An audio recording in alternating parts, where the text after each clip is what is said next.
So these are the missing pieces of the presentation that you found on Schoology regarding how to draw Lewis structures. I'm going to do water. I'm going to draw the Lewis structure for methane gas, CH4, and I'm going to draw one for phosphate. So let's start with the water. Water has the formula H2O.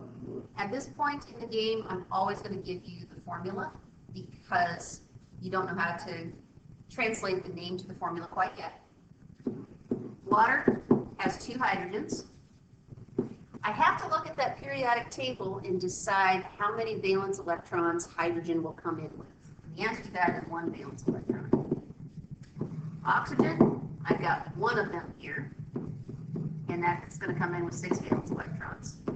And I add those up and I find that I have a total of 8 valence electrons in the compound water.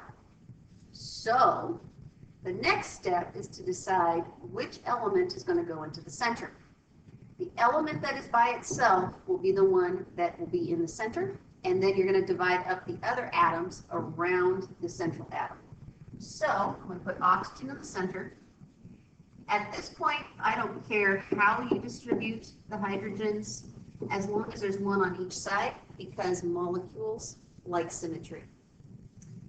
Now we need to make sure each atom in this molecule is obeying the octet or duet rule. Hydrogen wants to be like its closest noble gas, helium. Helium has 2 valence electrons. A line in this case represents 2 electrons. So hydrogen is already content in this structure because the hydrogen is surrounded by 2 electrons as modeled by that line. Same with this hydrogen as well. That's 2 electrons. Also, oxygen is surrounded now by 4 electrons because it has 2 lines attached. Oxygen wants to be like its closest noble gas, neon, with 8 valence electrons. So what I'm going to do here is I'm going to add what we call lone pairs. I already have 2 4 that are not lone pairs. 6, 8. So those are unpaired electrons around the oxygen. I'm going to fix this really fast so that doesn't look like an electron. My last step is to check the number of electrons modeled with my tally sheet. I have 2, 4, 6, 8, 2, 4, 6, 8, which matches the 8 that are on my tally sheet. So this is a valid Lewis structure for water. Here's an alternative way of drawing this. This way does not show what's the shared and unshared electrons, but it does a clearer job of showing you got 2, 4, 6, 8 in this structure. So there's water. Now let's look at methane, CH4, or carbon tetrahydride. Carbon tetrahydride, CH4. And I'm going to do the same thing as before. Draw out my tally sheet. In my tally sheet, I've got 1 carbon with 4 valence electrons, 4 hydrogens with 1 valence electron, and you're going to notice a lot of these multiples of 8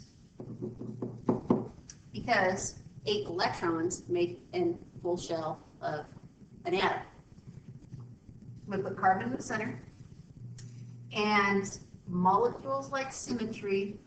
This is not the correct drawing yet of methane, but this is fine for now, as long as you show that the 4 hydrogens are equally dispersed around the carbon.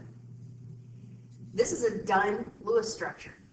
That's because carbon wants 8 electrons, and I've got 2, 4, 6, 8. Hydrogen wants 2, and each hydrogen is connected by 1 line, 2 electrons, 2, 2, 2, 2. Finally, my double check is to count the number of electrons, remembering that a line represents 2. So I got 2, 4, 6, 8.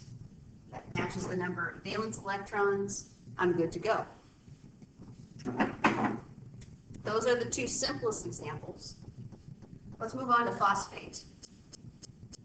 Phosphate is polyatomic. And since it is a polyatomic, It's going to come in with some extra electrons. So phosphate is PO4 with a -3 charge. I get that directly off the polyatomic table that's on the back of your periodic table. I have phosphorus. One of them is coming in with 5 valence electrons. Oxygen, I've got 4 of them. It's coming in with 6 valence electrons. And when I add this up, I've got a bit of a problem because electrons like to be in pairs, and 29 is an odd number. But here's where the -3 comes in. Since I've got -3 charge, I have 3 extra electrons, so I add 3 to this to make 32. So now, 32 is going to be the number that I'm going to find in the structure. Phosphorus is going to go in the center. Oxygens are going to surround, again, equally dispersed. Here are my shared electrons represented by the line. Phosphorus is already content because it has 2, 4, 6, 8 electrons to fulfill the octet rule.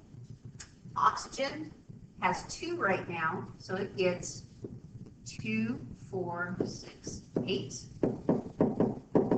for all of these. And so you're going to see here that I now have 6 electrons, or 3 unshared pairs of electrons around each oxygen. In my structure, I've got a total of 2, 4, 6, 8, 10, 12, 14, 16, 18, 20, 22, 24, 26, 28, 30, 32 electrons. I need to denote that that's a polyatomic by putting it in brackets and putting a -3 on the outside. And that's because it needs to bond with a cation to make a stable compound. It won't exist by itself. So hopefully those 3 examples help you quite a bit. We'll go over the 4th example as a group, and then you will see that this video will be uploaded onto your slideshow that is on Schoology, and you'll practice more of these tomorrow. Thank you.